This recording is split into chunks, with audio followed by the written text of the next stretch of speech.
Justice for Germans, in conjunction with Volksfront Media, presents Eisenhower's Death Camps.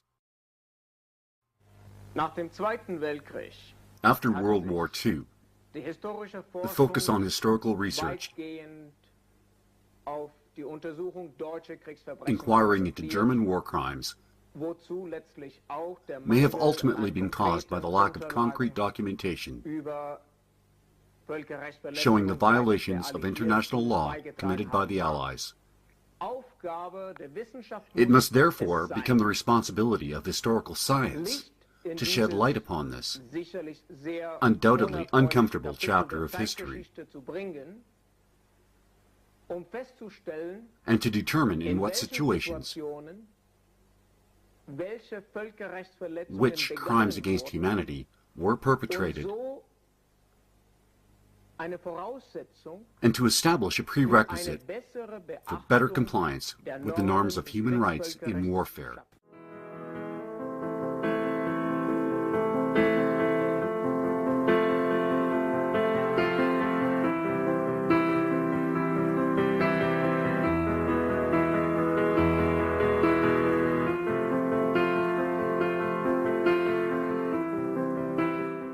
In view of the May 8th celebration in the world and the assertion of an alleged liberation of Germany in 1945, it is the duty of every loyal German to show the other side of the coin. Namely, that in 1945 the Allies liberated millions of Germans, indeed, liberated them from their property, from their homeland, and from their lives. At the end of the war, roughly 11 million German soldiers were in the hands of the Allies. Of those, approximately 8 million in the custody of the British and the Americans. This film addresses the so-called Rhine Meadows camps. We loyal Germans do not celebrate an alleged liberation on May 8th. Instead, on this day, we mourn the German victims who were exterminated after the war by starvation, hypothermia, and other methods of murder.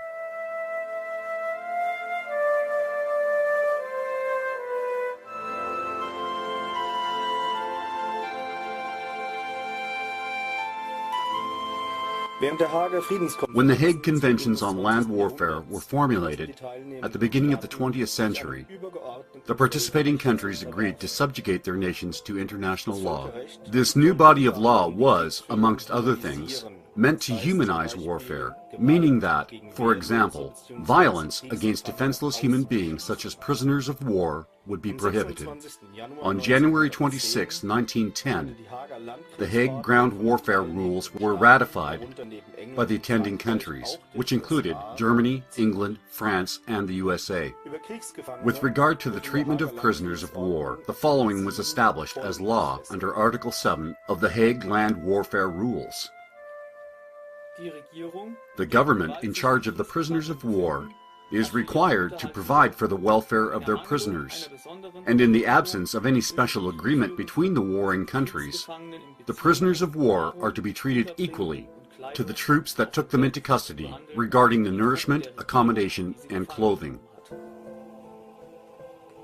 On July 27, 1929, the protective provisions of the Geneva Convention, which were formerly only granted to the wounded in war, were also extended to all prisoners of war.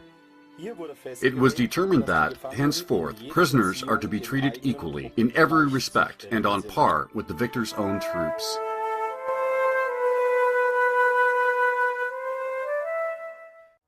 In March 1945, the Americans crossed the Rhine. 6 million German soldiers are taken prisoner.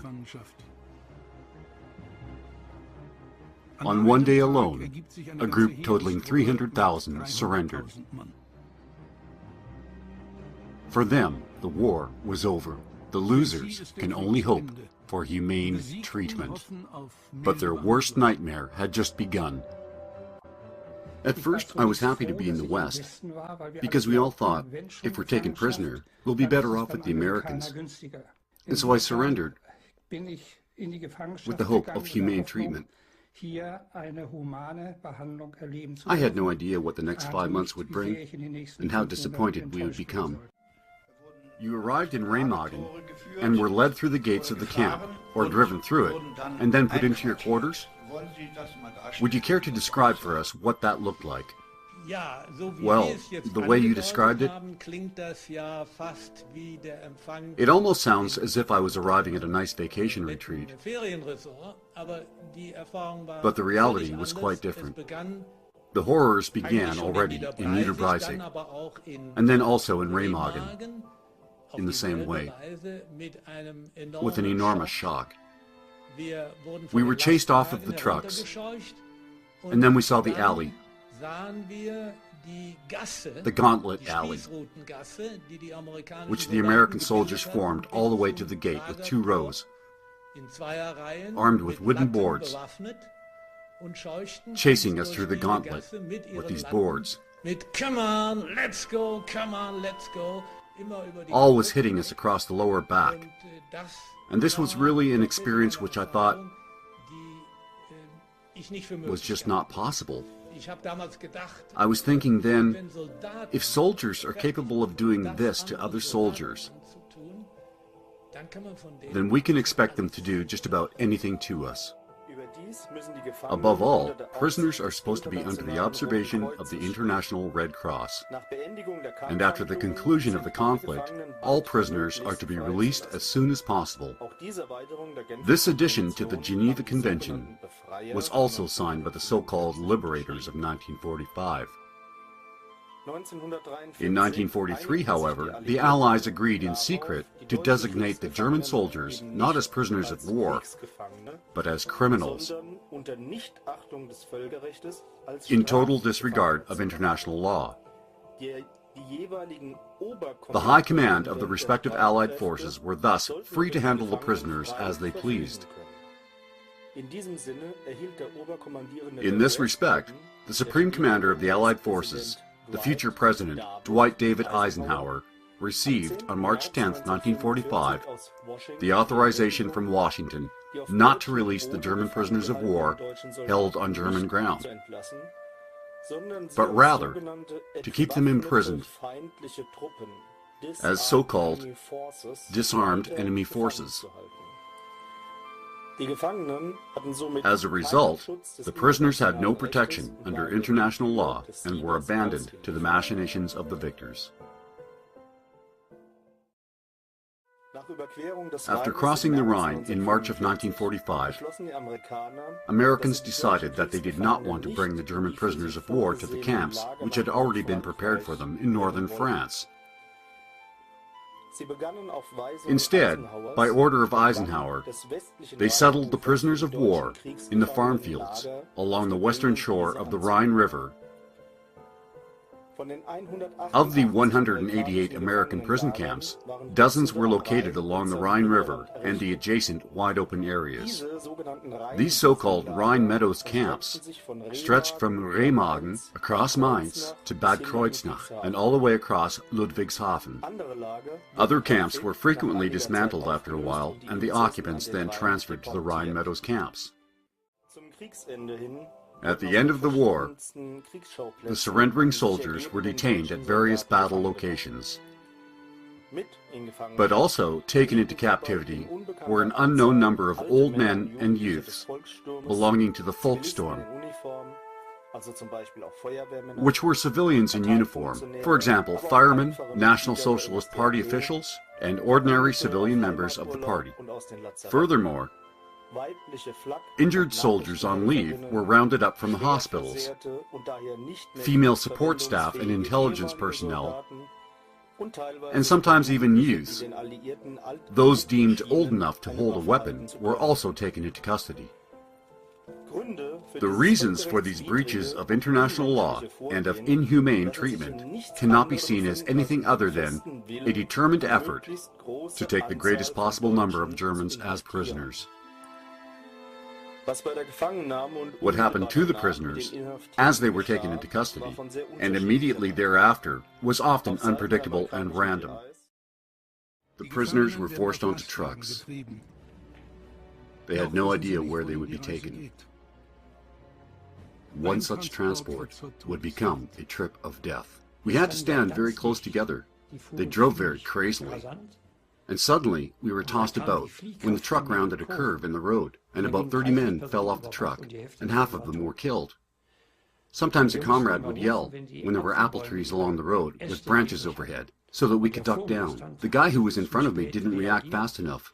Moving at 60 kilometers an hour, the branch hit him directly in the forehead. He began to collapse, but there was really no place to fall down. As he slowly sank down, his head came to rest between my legs. His skull was cracked wide open. He was finished. The trucks would arrive at the entrance, and the gate would be opened, with lots of commotion, screaming and shouting, and the prisoners were driven out, being smacked with batons. And my first impression was that we were now like farm animals, going into a slaughterhouse.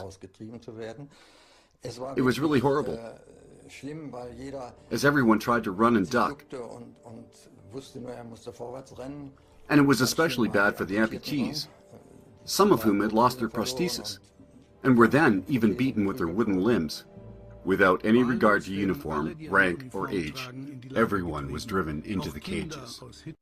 We certainly didn't expect to be loved, and we had no expectation that they would be very gentle either. Laverne Keats, former guard at the Remagen camp, remembers how it was. We were all very concerned and worried. I had heard about the Volkssturm and the so-called werewolf groups, and so we had to protect ourselves. We were rough with them. We rounded up everybody and brought them all into the camps. The Americans are obviously not prepared to deal with the swelling numbers of prisoners. A dog in a doghouse would have had it better. He's got shelter, a roof over his head. He has maybe some hay. The fact is that for whatever reason, however they justified it to themselves, we were handled worse than animals. The conditions quickly become a living hell.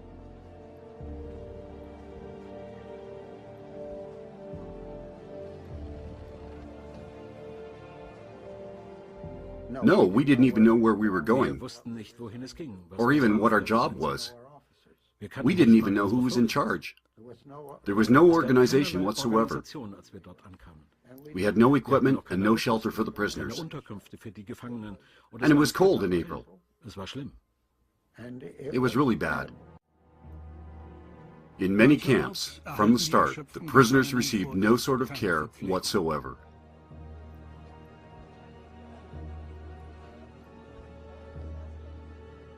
In the first few days, we received nothing to eat or drink.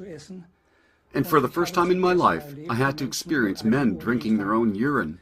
I even ate grass, like the others, but the human digestive system is not meant for that.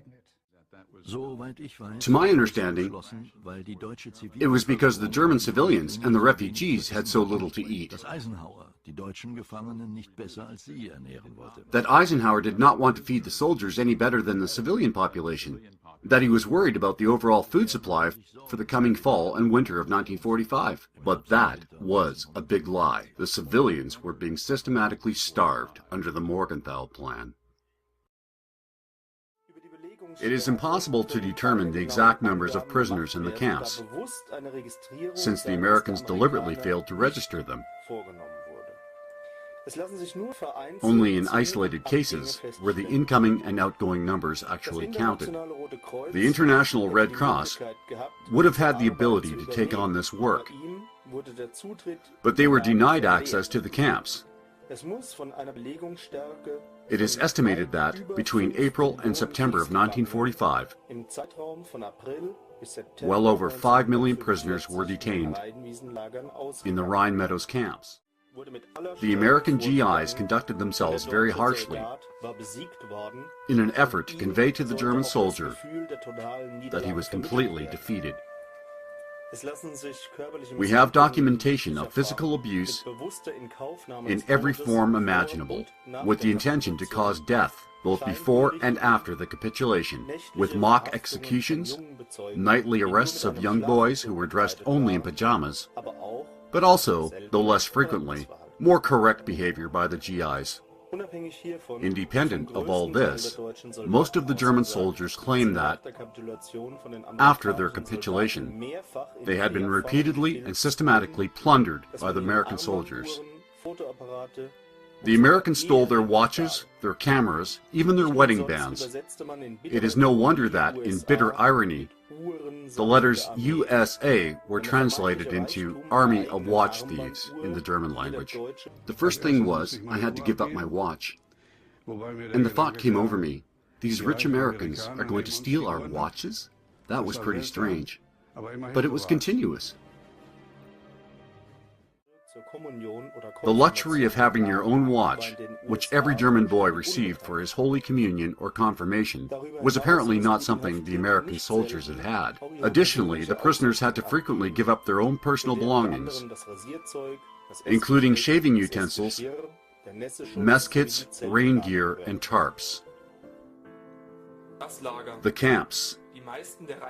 Most of the Rhine Meadows camps were constructed for about 100,000 men. The actual camp was a large square, open field, surrounded by barbed wire fencing and divided into cages. Such cages usually had a length and width of about 800 square feet. Depending on the location, a cage held anywhere from 5,000 to 15,000 prisoners, divided into various groupings. The cages were patrolled from all sides, and at nighttime, floodlights were kept on. Those attempting to escape were subject to immediate execution, but occasionally the guards would simply shoot into the masses for no apparent reason.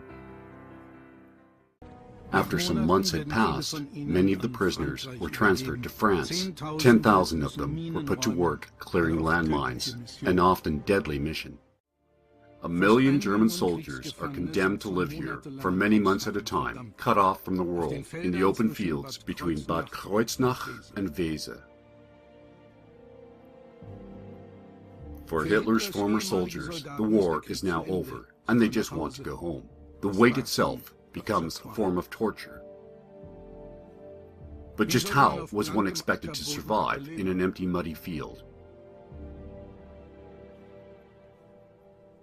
I saw one comrade laying down in his hole. We had dug these holes about 6 feet long, 3 feet wide, and 3 feet deep. It was a completely barren field, without shelter, not even a blanket, nothing. I said to this guy, "What's with this hole?" He said, "Well, another guy just died about an hour ago. You may as well take it before someone else does. Otherwise, you'll have to dig your own." So I said, "Okay," and I climbed into the hole. I thought, what the hell? What else is there? This is now your bed, your home. It's all you have. In order to protect themselves from the elements, the prisoners dug these holes with bare hands or empty tin cans.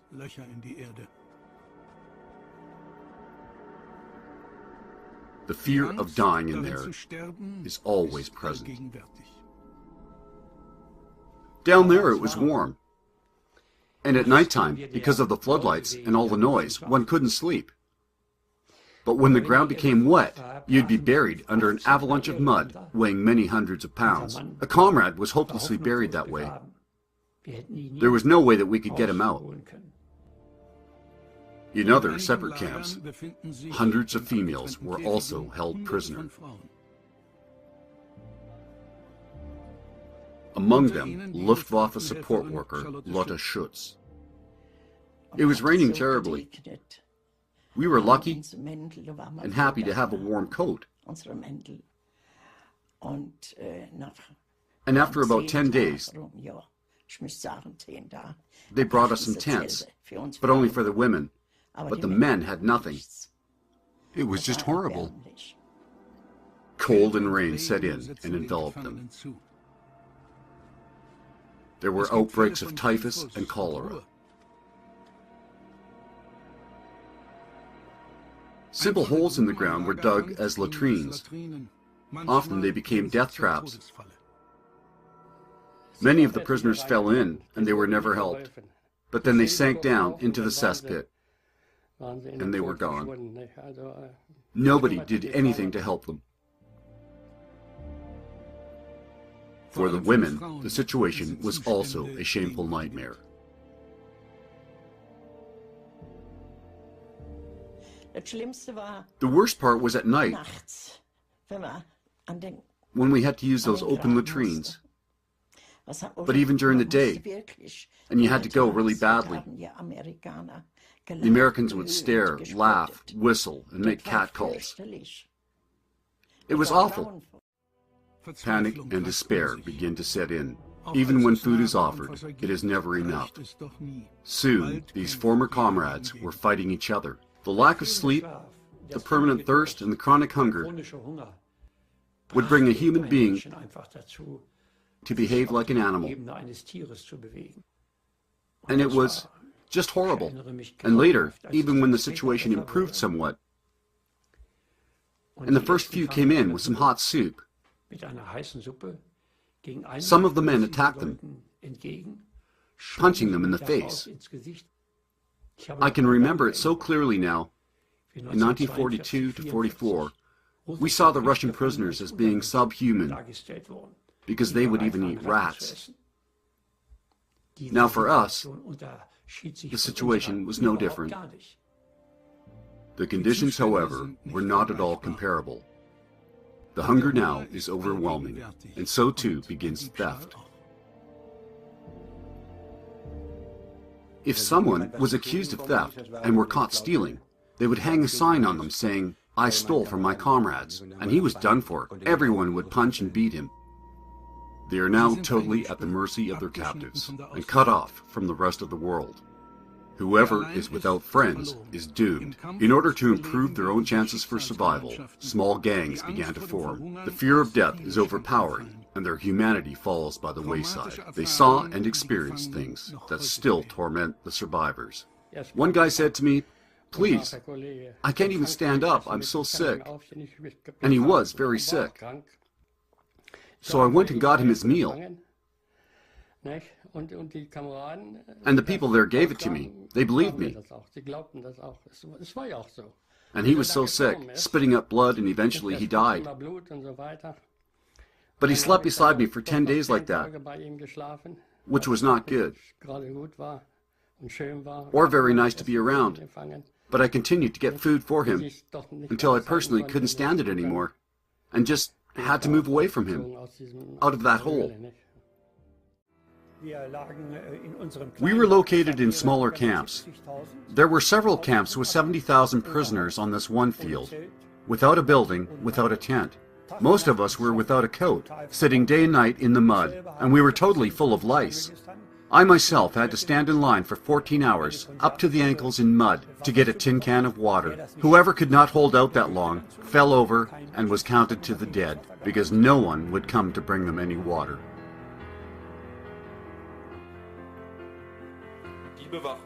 The security measures.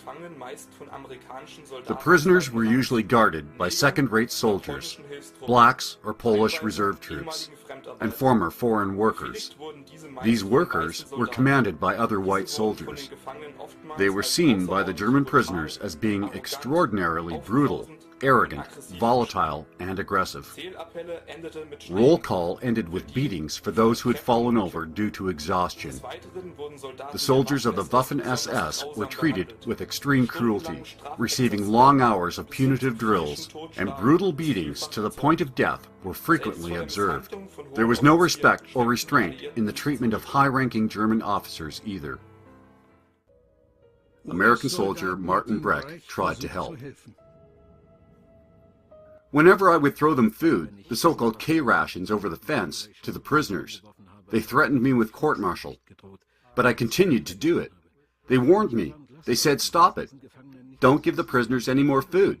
That's all they're getting." But I did it, and I kept doing it. Those were rare moments of humanity that the prisoners greatly appreciated. It was a really nice warm day, and suddenly this American soldier nudged me from behind, and he shoved a package of concentrated food rations in my pants pocket. I will never forget that. In those moments, when you are alone and you come face to face with one of them, one had the chance to be seen and respected as being a human being. But in that crowd, never. The outrage is that the Americans deliberately killed hundreds of thousands and starved to death a large proportion of them, or caused them to die from exposure.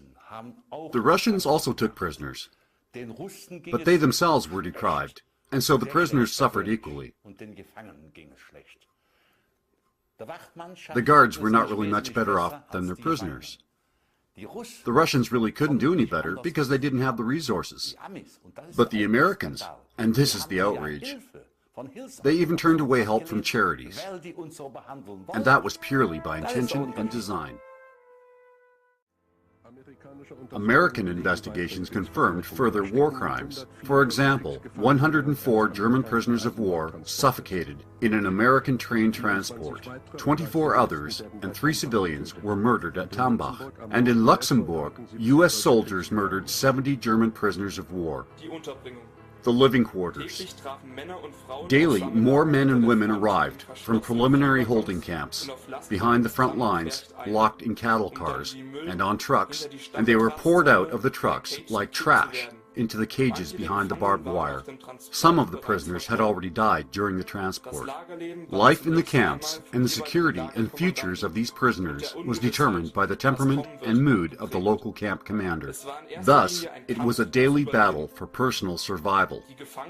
The prisoners lived through burning heat in the summer and sub-freezing temperatures in winter, on the bare ground, in fields which quickly turned into mud in the rain and the snow, without any shelter over their heads. And we just stood there on the field, and after 3 days, it was a wasteland of mud. I can't even remember now if it really was a meadow or a field. During the 4 months under the American command, each prisoner had roughly 8 to 10 square feet to himself. The prisoners had no tools or materials whatsoever with which to make their camps livable. The only possibility was getting a hold of some cardboard, or using empty tin cans or cutlery for digging, and to dig holes in the ground in which to live, which afforded some protection from the elements. Usually 3 to 5 prisoners shared one such hole in the ground, which was just large enough that they could lay in it sideways.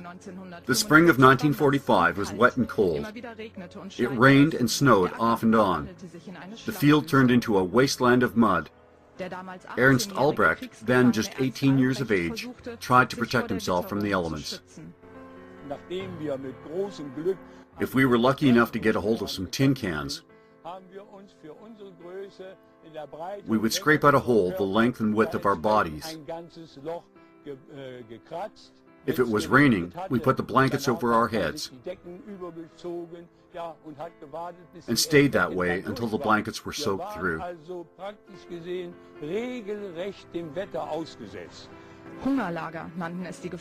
Starvation camp is what the prisoners called it. Often they had only a few crackers and dried beans. There was no access to drinking water.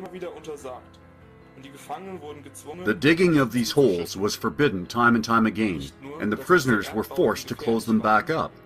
Not just because the ground holes were dangerous, as the rainwater saturated them quickly and they collapsed, but occasionally they would send bulldozers through the camp to seal up the holes, along with the inhabitants within them. Tents were never given out, even though there were plenty of them, in the depots of both the German and US armies. About 40% of the prisoners lived like this in these dirt holes. Only about 5% were lucky enough to have a tent, and the rest of them camped out on the ground. We lived, and myself personally lived, for 4 weeks on the fields, others much longer. In the springtime, when, after a warm spell, there would follow the typical March-April weather, cold, damp, and rain. And since we could not sit down anywhere, we stood most of the time, or just walked back and forth. You didn't have any waterproof clothing, raincoats, tarps, etc., with which to protect yourselves from the rain? On average, I must say that most of them, although I cannot be absolutely certain, had nothing but their regular uniforms. They didn't even have overcoats because they were usually taken from them. There were a few who might have had a tarp, but really only very few.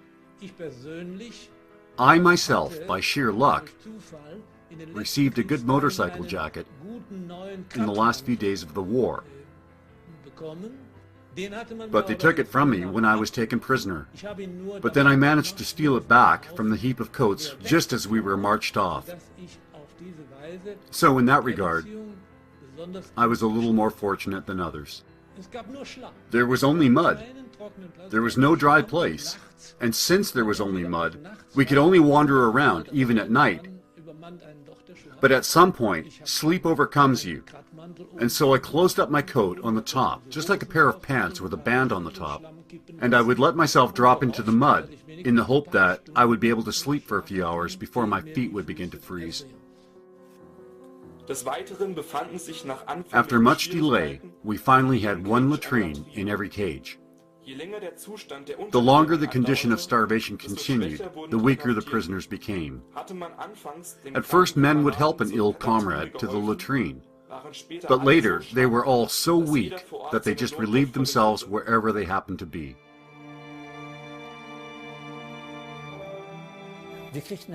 We received some lime for the dead and for the latrine.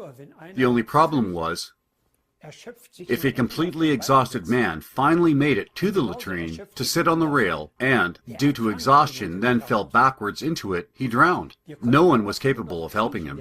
After a while, we were only able to crawl. We no longer had the strength even to stand up. There were so many of us like that. Who could possibly help anyone else?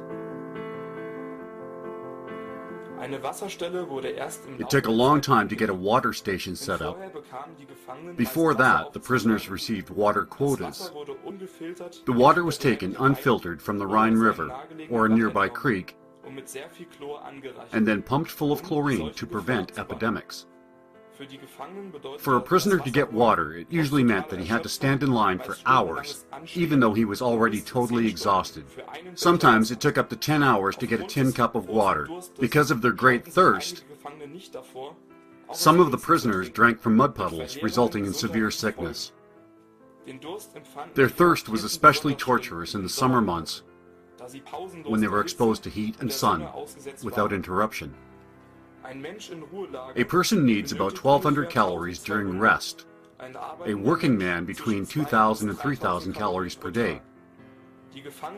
The prisoners in the Rhine Meadows in the months of April through July 1945 received only 400 to 900 calories per day. In many camps they received no food at all on Sundays, and the new arrivals had to wait from 2 to 4 days before getting any food. And in this tin can, I had about this much of the food mash. Maybe you can appreciate what it means when I say that for 4 weeks I had no bowel movement. That's how little food I got.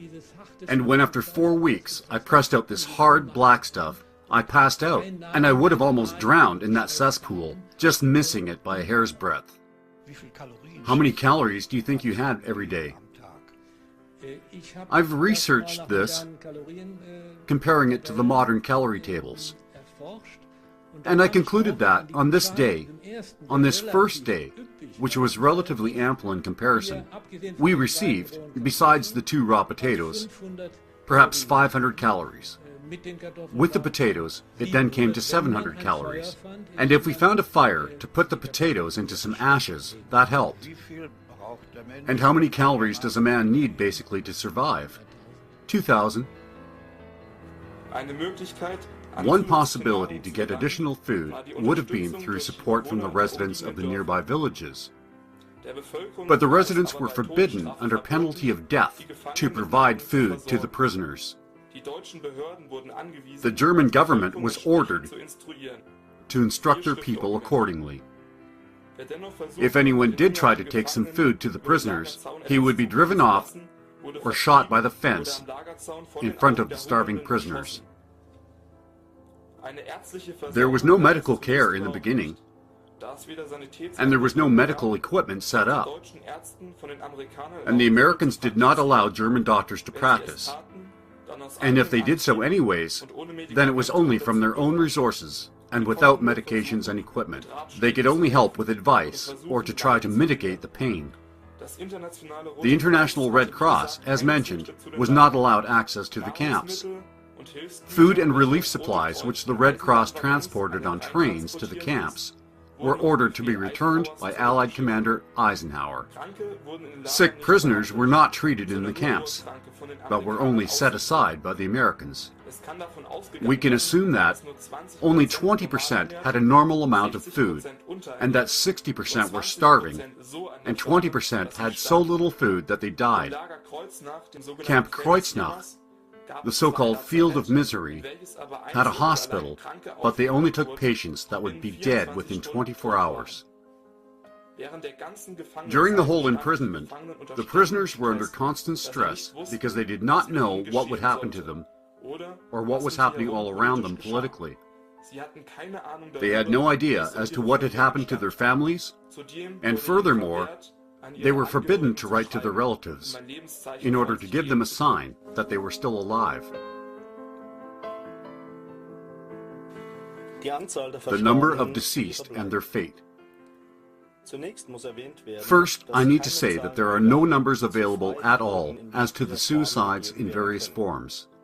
Also, no numbers are available about prisoners who died due to the collapse of their foxholes, caused by the inclement weather, or those who were bulldozed over, lying within those foxholes, and who then suffocated in the mud or in the cesspools, or those who died from their injuries.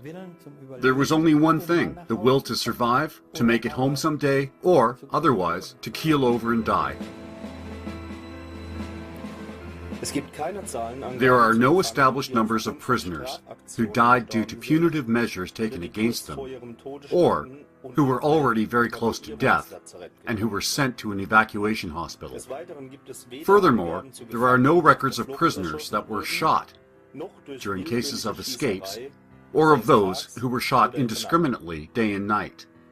It was frequently observed that prisoners had to take the clothes off the dead and remove their dog tags and load them onto trucks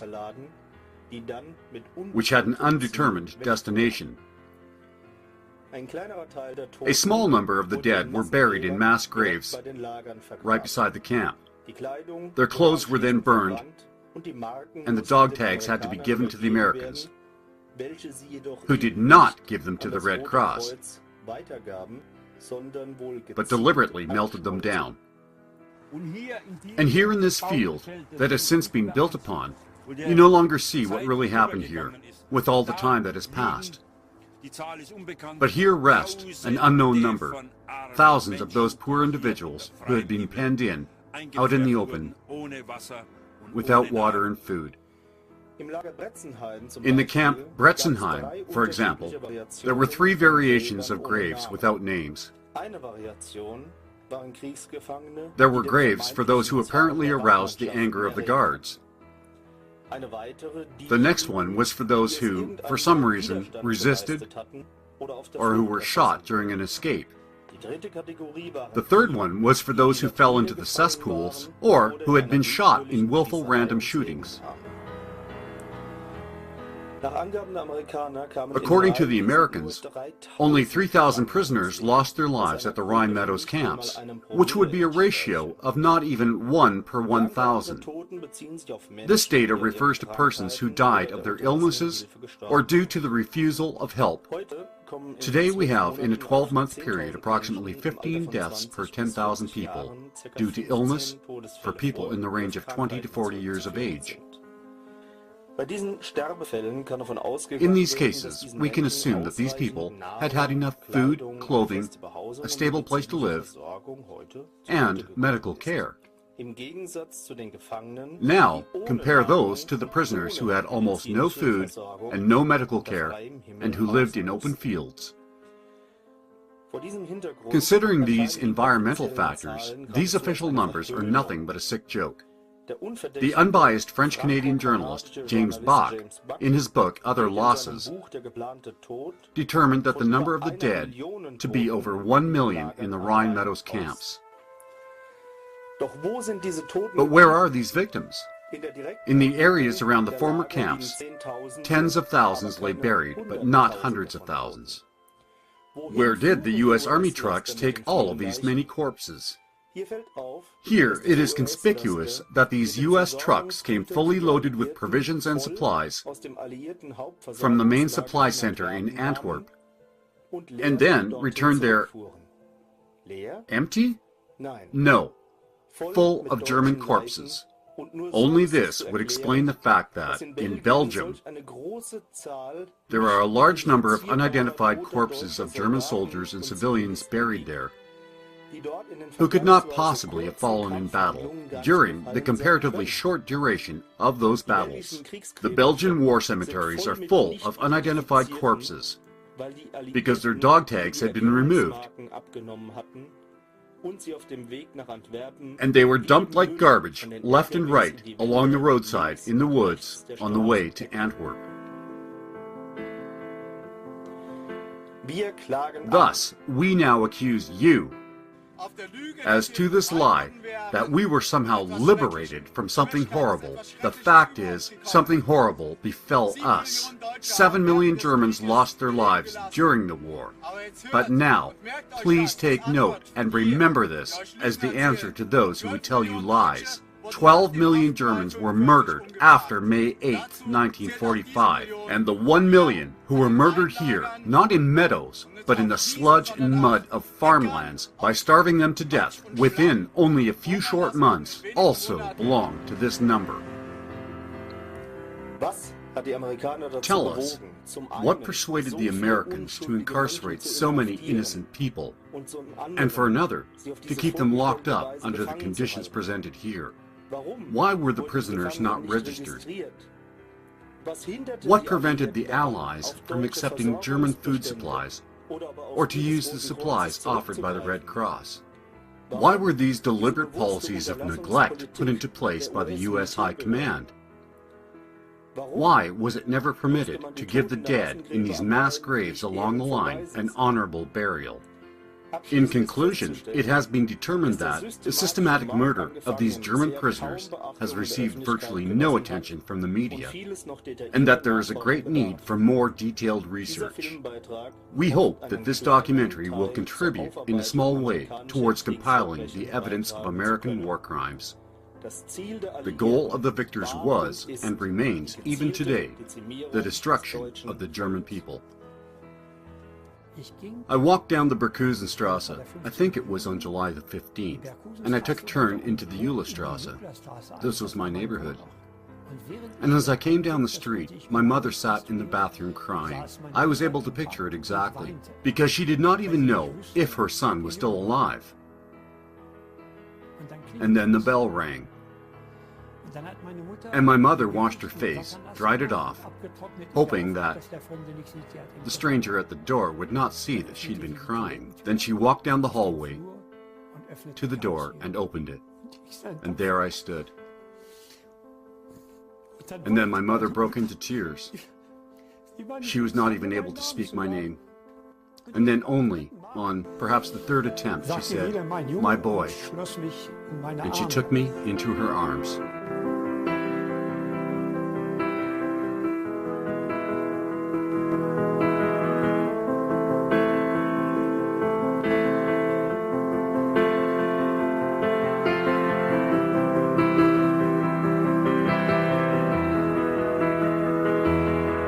Truth is differentiated from half-truths in that it comprises the entire reality. That reality is that the years following May 8, 1945 was a period of absolute oppression of the German people. The experience of the Germans in the occupation zones of the Soviets, French, and Americans was absolutely horrible, and only slightly better in the British zone. After the 8th of May 1945, over 12 million Germans died as a result of crimes committed by the victorious Allies. Millions of German prisoners of war were murdered in cold blood in the Allied prison camps. A total of 16 million Germans were forced to flee from Eastern Germany and Eastern Europe, or were systematically driven out of their homes and off of their land. The most shocking part is perhaps the methods that were used to force them out. These expulsions were carried out with unimaginable cruelty. Millions of German citizens were murdered on the spot in their hometowns, or murdered as they tried to flee, or they simply did not survive the journey. Various causes of death were documented as beatings, summary execution, strangulation, drowning, stabbing, repeated rape, castration, crucifixion, whipping and trampling, burned alive, mutilation, or being stuffed into drums and then pumping them full of sewage. During the Nuremberg show trials, the Soviet interrogating officers frequently had German prisoners of war tortured or shot if they did not admit to their alleged crimes. American and Jewish interrogators, in many cases, let their German prisoners starve for many days, poured feces over them, put sacks over their heads while beating them, in order to soften them up for interrogation. In the Malmedy trial, the accused German prisoners had wooden wedges driven underneath their fingernails or had their testicles crushed in order to force confessions.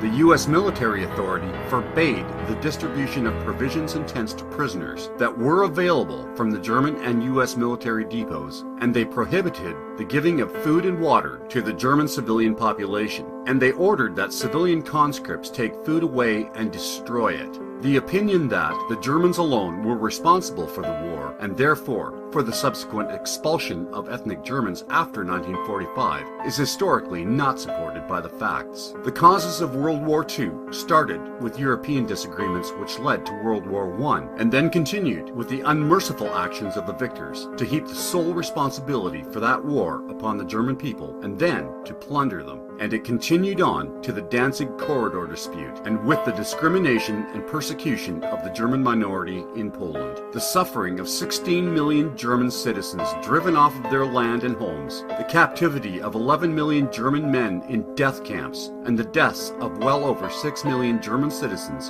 following May 8, 1945, are far too significant to remain ignored, and they stand in stark contrast to those today who still believe that we Germans were liberated. Please stand with us and demand justice for Germans.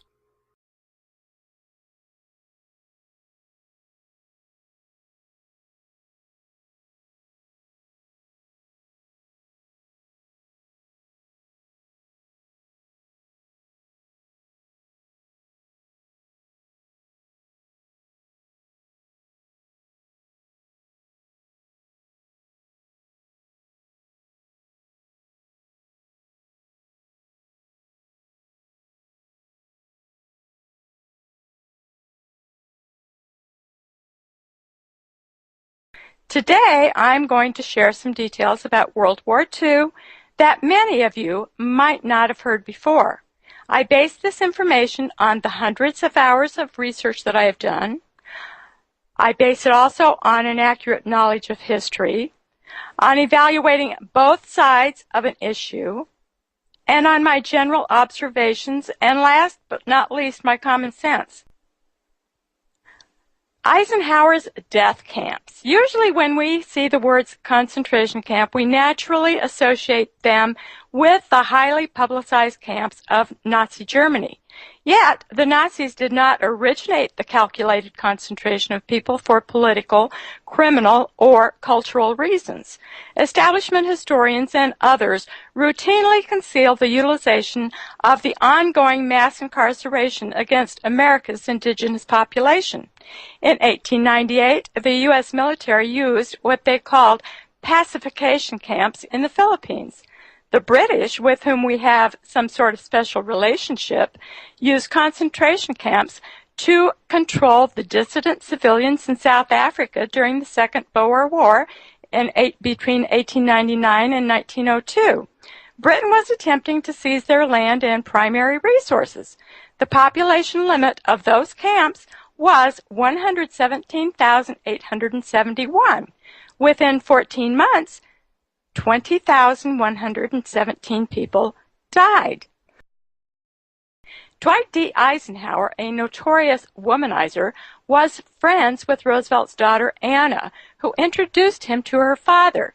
FDR and Eisenhower had similar worldviews, even from some of the same sources. Eisenhower, like Roosevelt, was a protege of Bernard Baruch, a very, very rich banker. Regarding his admiration for his mentor, on August 5th, 1952, the Veterans of Foreign Wars awarded Eisenhower, then campaigning for the presidency, the very first Bernard Baruch Peace Medal. Why is it that war hawks always win peace medals?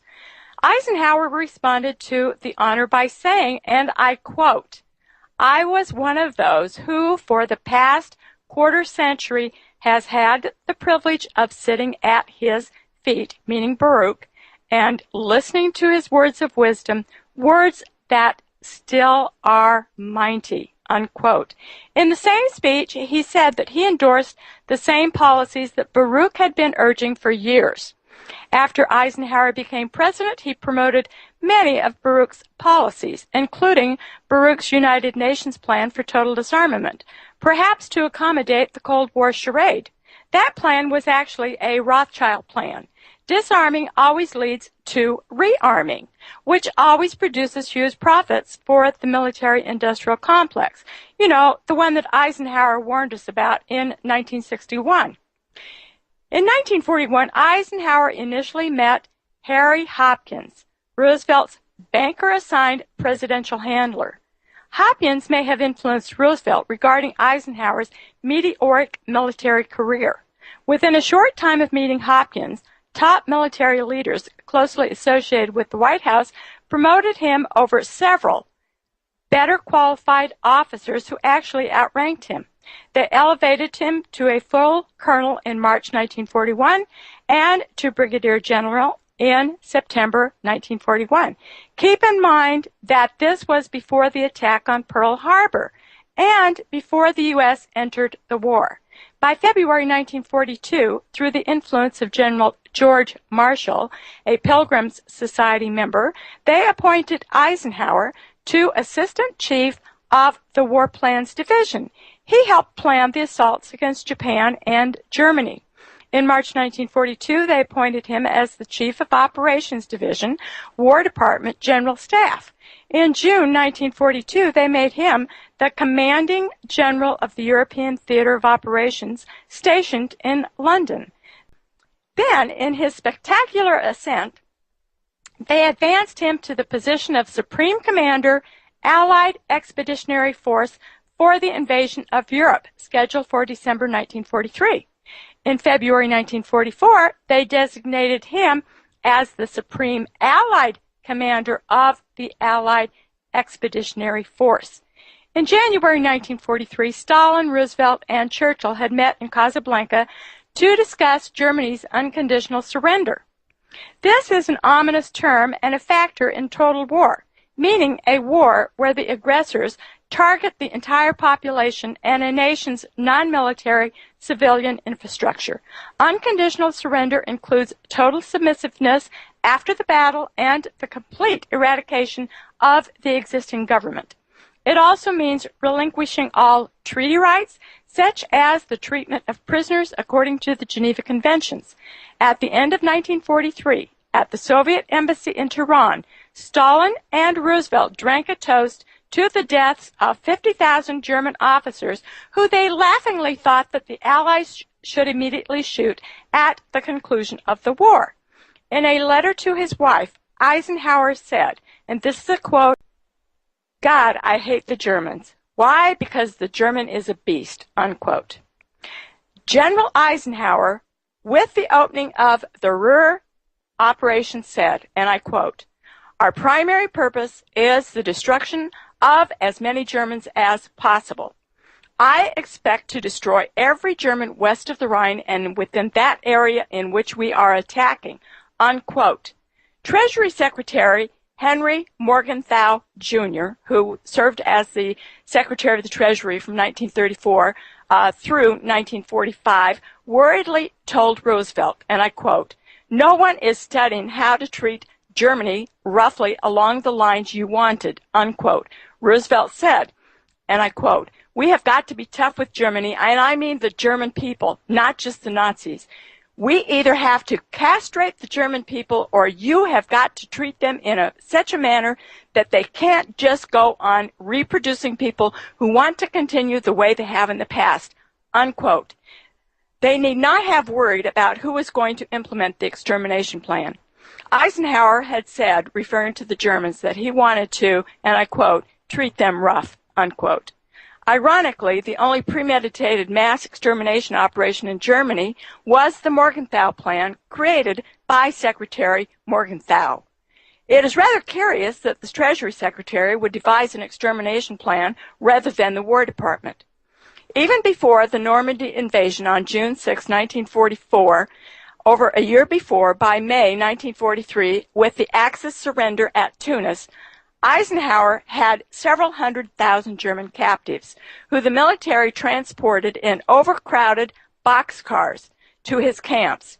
He wrote in a letter, and I quote, "It is a pity we could not have killed more," unquote. On February 24, 1944, he appointed his old, very discreet friend, General Everett S. Hughes, as his special assistant, his eyes and ears. He instructed Hughes, and I quote, "Emphasis will be placed on the consultative aspect of your duties rather than on the inspection aspect," unquote. In other words, he could influence policies but had no direct authority to make any decisions.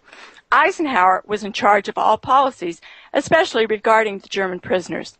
General Walter Bedell Smith, his chief of staff, had endorsed Hughes' abilities and perhaps his tendency towards unquestionable obedience to his superiors. Smith later became Truman's CIA director and helped devise the overthrows of Guatemala's President Arbenz and Iran's Mohammad Mossadegh, along with Secretary of State John Foster Dulles.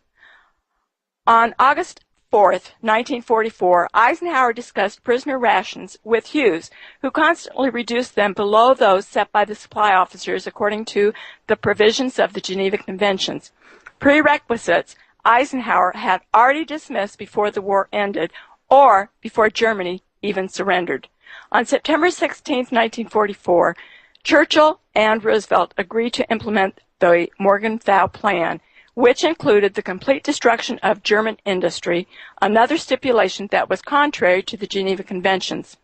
Eisenhower, probably for publicity reasons, something he did quite frequently, gave what is obviously a very hypocritical speech in March 1945, asserting that the U.S. would honor the Geneva Conventions with regard to humane treatment of all German prisoners. The U.S. had signed the conventions along with 46 other countries on July 27, 1929. Immediately thereafter, on March 10, 1945, Eisenhower quietly signed an order proposing, and I quote, "a startling departure from the Geneva Convention," unquote. He suggested a new class of prisoner, disarmed enemy forces, DEFs. Prisoners the Army would not feed. Get that? They would not feed after Germany's surrender. Altogether, the Allies had between 7 and 8 million German prisoners. They captured 4.2 million before the new DEF status, similar to another type, surrendered enemy persons, SEFs. Author Giles McDonough writes that the latter captives, about 3 to 4 million, and I quote, were not entitled to the same levels of shelter and subsistence, unquote. The earlier prisoners were supposedly covered by the Geneva and Hague Conventions, but who equivocates about dates when it is time to decide who is going to eat and who is going to starve? The Soviets had not signed any agreements regarding humanitarian treatment of prisoners of war. Therefore, they were not obligated to treat their prisoners humanely. The Allies intended to use the Germans as slave labor, also according to the Morgenthau Plan, and as discussed in Moscow in 1943 and at Yalta. On April 17, 1945, the U.S. opened Camp Rheinberg on the Rhine, about 6 miles wide in circumference. This was just one of several Rhine meadow camps, actually just enclosures. Many opened in mid-April. Like the others, this one had no food, no buildings, no tents, no cooking facilities, no water, and no latrines, typical of the U.S. camps in Germany. Camp conditions caused rampant disease among the German prisoners who suffered from exposure, overcrowding, and malnutrition. On April 21, 1945, Eisenhower sent another message to General Marshall, reporting that the new prisoner enclosures, and I quote, will provide no shelter or other comforts, unquote. The prisoners would be obligated to improve the enclosures with any available materials. However, there were no available materials. A later order prohibited the prisoners from erecting any kind of shelter at all. German prisoners often sought shelter by digging holes in the mud. The enclosures consisted of open fields surrounded by barbed wire known as prisoner of war temporary enclosures, complete with searchlights, guard towers, and men with machine guns. By the summer of 1945, the British and the U.S. had more than 6 million troops in their barbed wire enclosures. The Soviets had over 2 million. The open-air enclosures lacked even the barest facilities found in Nazi camps, which usually had kitchens, infirmaries, hospitals, latrines, and barracks. Auschwitz had 2-story heated brick barracks with flush toilets. With no latrines, crowded, anxious inmates standing almost shoulder to shoulder by necessity often relieved themselves where they stood, which created a growing quagmire of contaminated, putrid mud. Latrines, actually ditches, where available, were abominable, perilous death traps for those who slipped. Food, water, and shelter, basic human necessities, were unavailable in the camps, per Eisenhower's orders. Excuse me. Although sufficient food resources, tents, blankets, were available in the Army's supply depots. I'm sorry.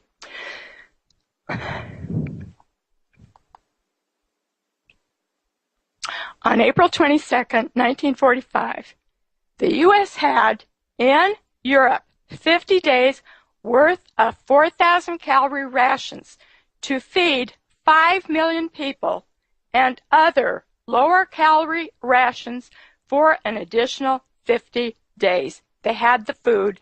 They just chose not to give it.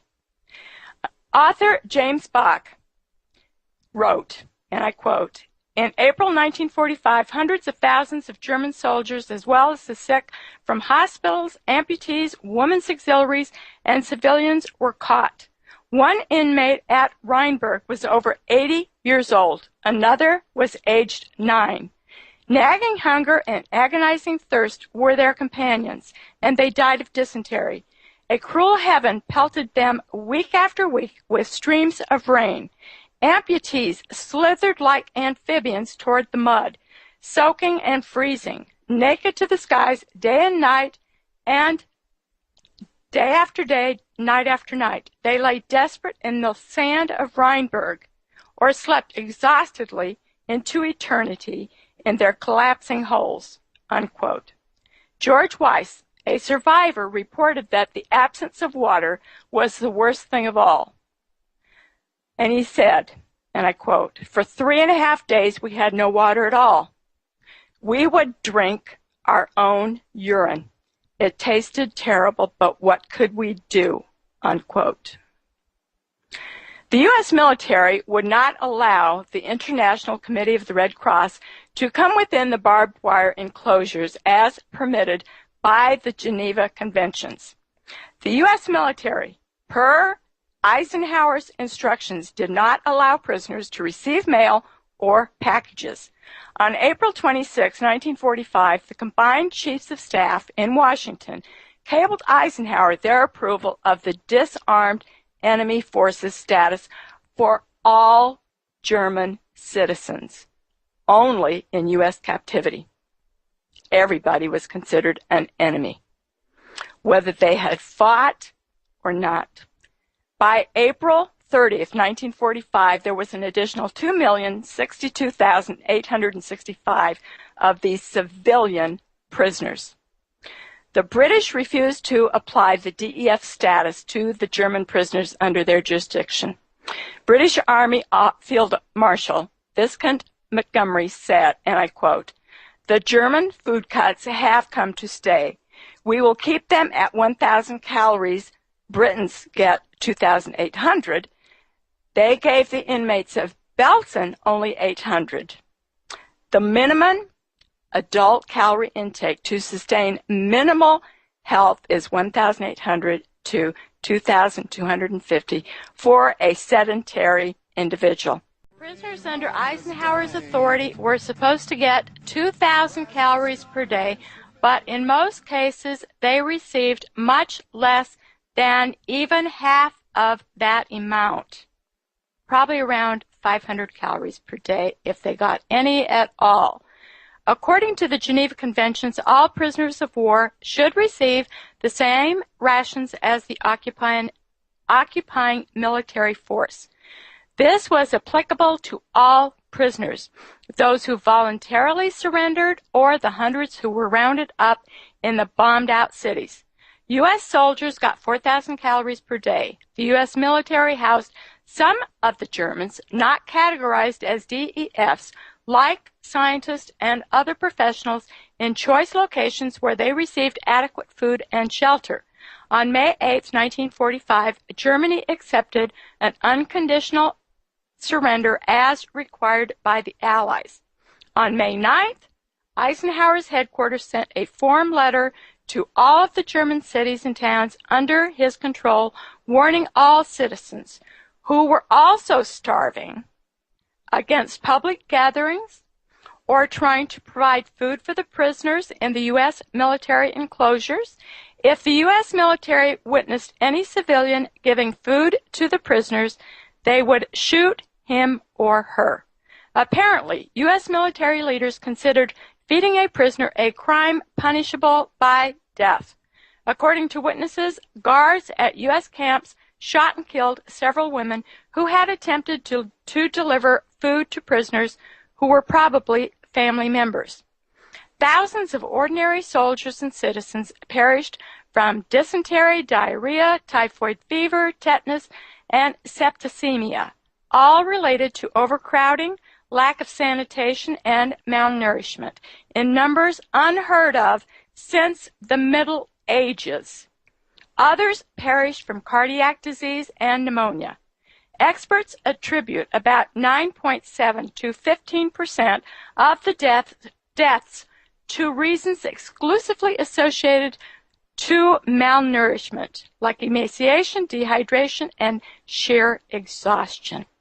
Thousands ultimately died, no matter what the medical corps officers wrote, simply because Eisenhower's military minions incarcerated them in the hellish enclosures.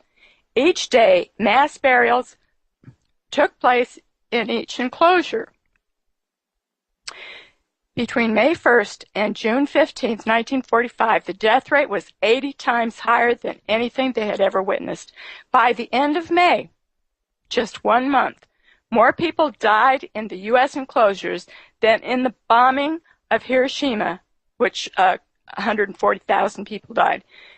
Eisenhower imposed strict censorship after Victory in Europe Day, May 8th, 1945, more so than when the battle still raged. Newspapers in the U.S. did not report anything about Eisenhower's camps, especially not in the New York Times, who even admitted on May 27th, and I quote, "The American people are being deprived of information to which they are entitled," unquote. Well, things haven't changed a bit now, have they? General Eisenhower of the Supreme Headquarters Allied Expeditionary Force controlled over, get this, 200 barbed wire enclosures in northwest Europe that incarcerated 5,224,310 by June 1945. The worst of the U.S. temporary enclosures were the Rhine meadow camps, such as Bad Kreuznach, I'm going to butcher these words, Remagen, Sinzig, Rheinberg, Heidensheim, Wickrathburg, and Buderich. All the enclosures were overcrowded, putrid, and disease-ridden. For instance, the capacity for camp number 18 was not to exceed 6,000 to 8,000 prisoners. However, there were 32,902 prisoners held there. At least 1,400,000 German prisoners failed to return to their homes following the war. Author Giles McDonough wrote that at least 1.5 million Germans died in those camps due to their ill treatment and starvation. In contrast, in 1945, the American Red Cross said that 99% of the U.S. POWs held in German camps had survived and were soon returning home. Information about these camps never appeared in any newspaper anywhere, then or now. The U.S. government sponsored subsidized and sanitized history books protecting their participation in the total destruction of Germany and many of its non-combatant people. Willy Brandt, U.S. puppet chancellor from 1969 to 1974 of the Federal Republic of Germany, through the West German Foreign Office, provided a long-term cover-up of U.S. atrocities. The U.S. maintained a strong presence in West Germany. In 1976, West Germany, one of six nations, helped found the Group of Six, G6. Martin Brecht from Manhasset, New York, was an 18-year-old private first class in Company C of the 14th Infantry. In 1990, when he revealed his story after decades of silence, he was a professor of philosophy and religion at Mercy College in New York. In 1945, his superiors assigned him to as a guard and interpretator at Eisenhower's death camp at Andernach along the Rhine River. Brecht relates that the U.S. detained about 50,000 prisoners of various ages just at Andernach on the Rhine River in Rhineland-Palatinate, Germany, in an open field enclosed by barbed wire. They kept women in separate open-air enclosures. The prisoners had no coats, blankets, or any visible shelter. They were compelled to sleep on the ground, often muddy, wet, and cold. They used a trench for human waste. Rations consisted of a thin, watery soup to which the emaciated prisoners added grass and weeds to ease their hunger pains. Prisoners weakened by persistent dysentery often lay in their own excrement. The U.S. military had sufficient food and medical supplies.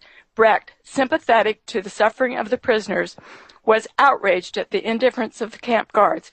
He questioned his superior officers, and they told him they were under strict orders from higher up. The majority of the other guards did not share Brecht's compassion for the prisoners.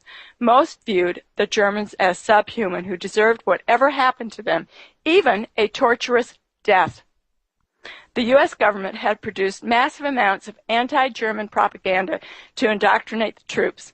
Guards had read the racist articles in publications such as the Stars and Stripes, a GI newspaper filled with reports and graphic photos about the German concentration camps.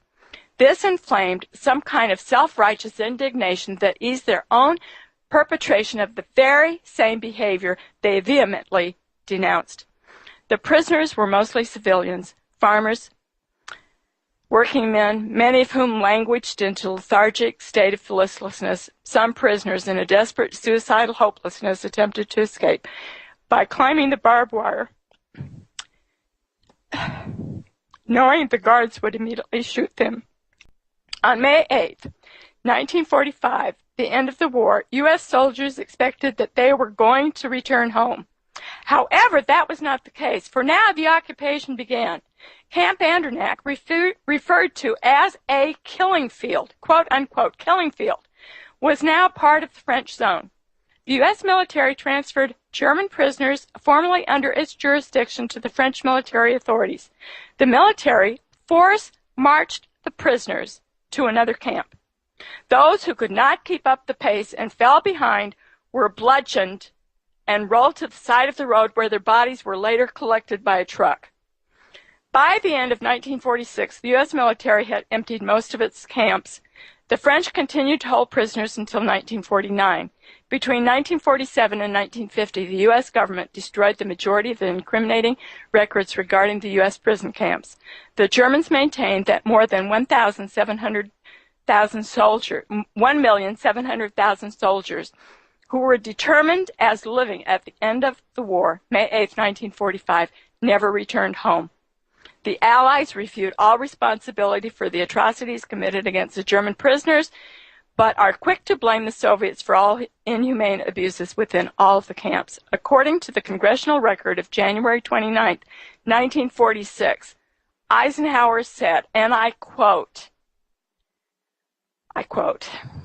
"While I and my subordinates believe that stern justice should be meted out to war criminals by proper legal procedure, we would never condone inhumane or un-American practices upon the helpless, which is one of the crimes for which those war criminals must now stand trial."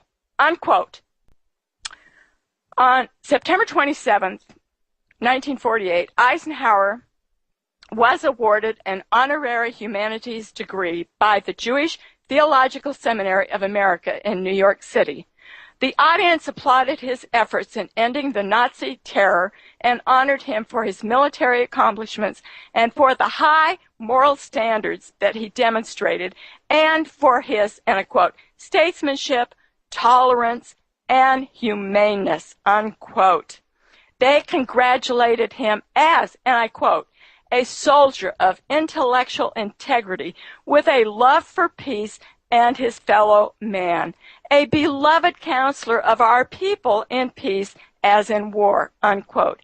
In his acceptance speech, he acknowledged his conviction of what Americans believe in, regardless of, and I quote, race or creed. He said, and I quote, our Army fights to defend our way of life, freedom for each of us to worship God in his own way, unquote.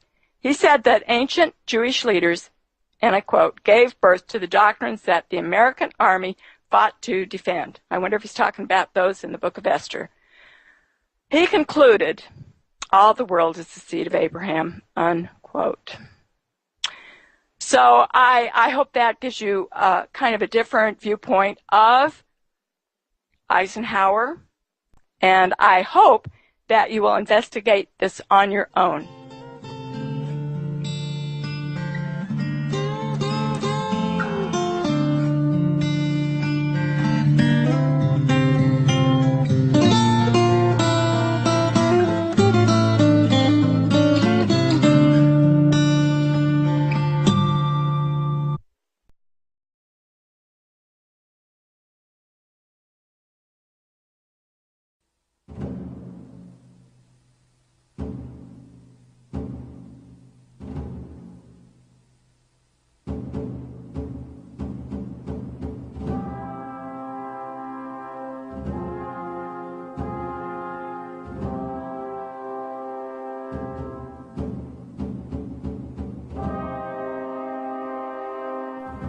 Seit Jahren organisiert das Gedenkbündnis Rheinwiesen. For many years now, the Rhine Meadows Memorial Society has organized an annual march in honor of the victims who were captured, degraded, tortured, and murdered along the banks of the Rhine River following the so-called liberation by the Allies on May 8, 1945.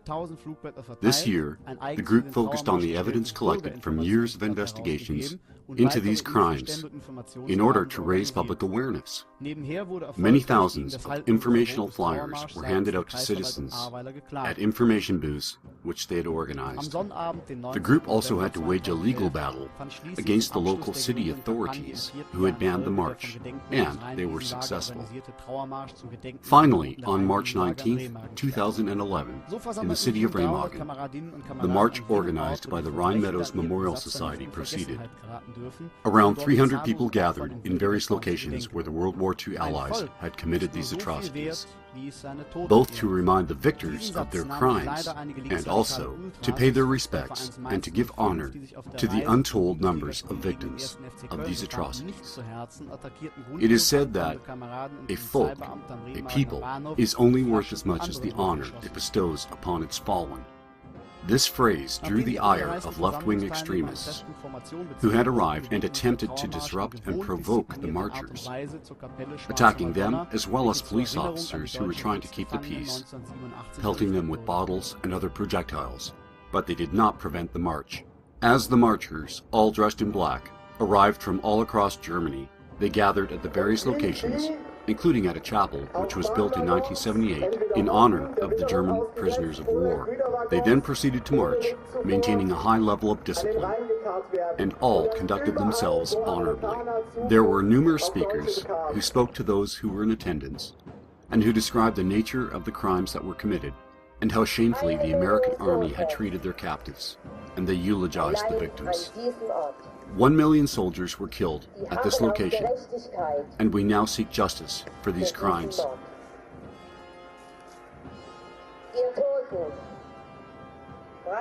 It is our sacred duty to honor the victims and to never forget them.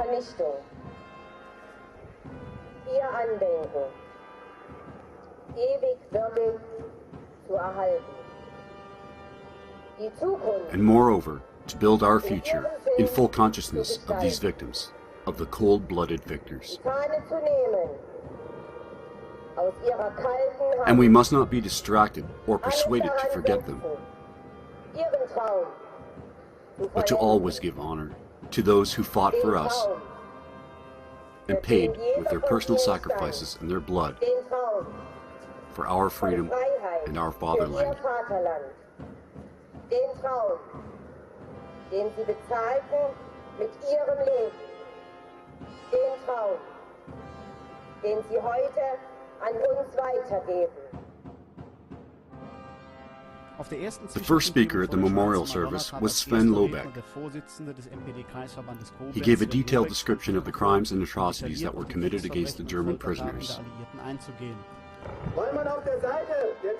He said, many years in advance, the Allies had devised this plan, and they conspired to murder as many Germans as they could.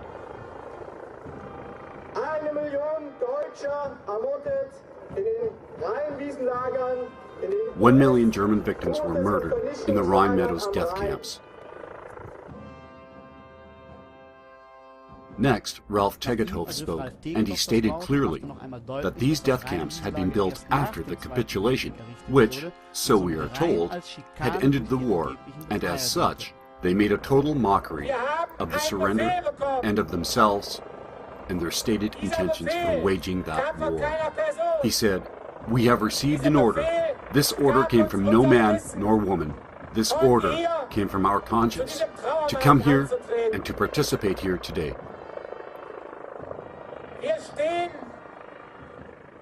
We are the product of 3,000 continuous years of German civilization and history. We stand here upon sacred German soil. We stand here along the Rhine, and we give honor to all those who,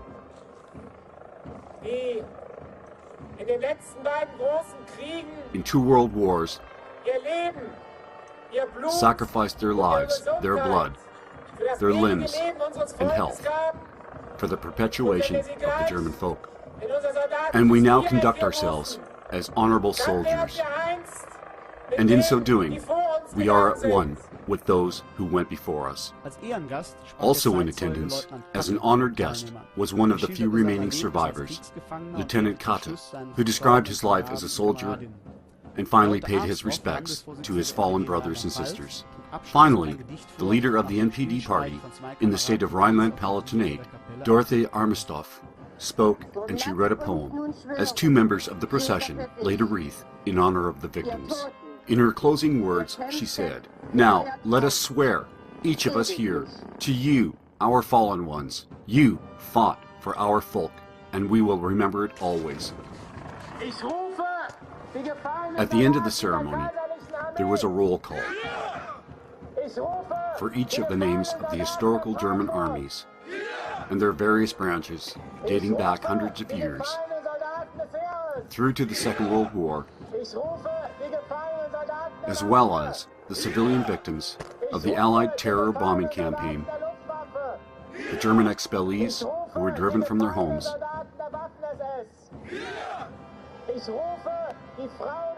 and all of the civilian victims of the Allied post-war policies of extermination of the German people.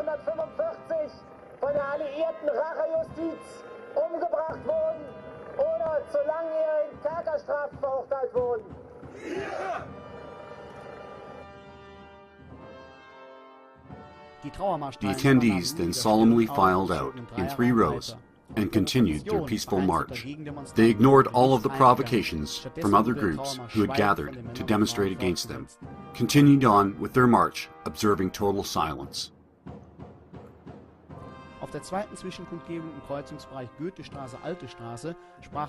At another location in the city, several other activists spoke to those who had gathered there, one from Dortmund, one from Wuppertal, and another from the Rhine-Main region.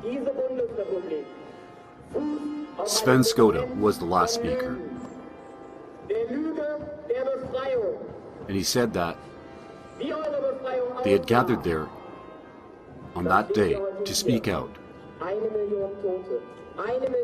to break the silence, to challenge the lies, to honor the victims and honor our own people, our traditions and history.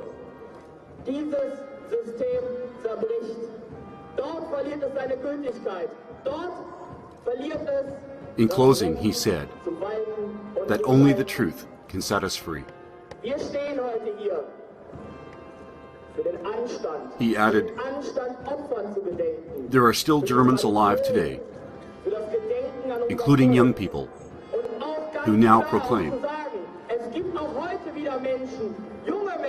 that I would rather die than to live in this system under silence and lies. From there, the march continued, back to the train station where they had begun, where the day's events officially came to a close, successfully concluding the 2011 march. Neither provocations nor lies from the mainstream media could prohibit that on the streets of Remagen, a better Germany could be displayed here for all to see. 1 million victims called us here today to speak for them. 1 million victims will see to it that we are here again next year. Germans from all over our country will be back to do it again.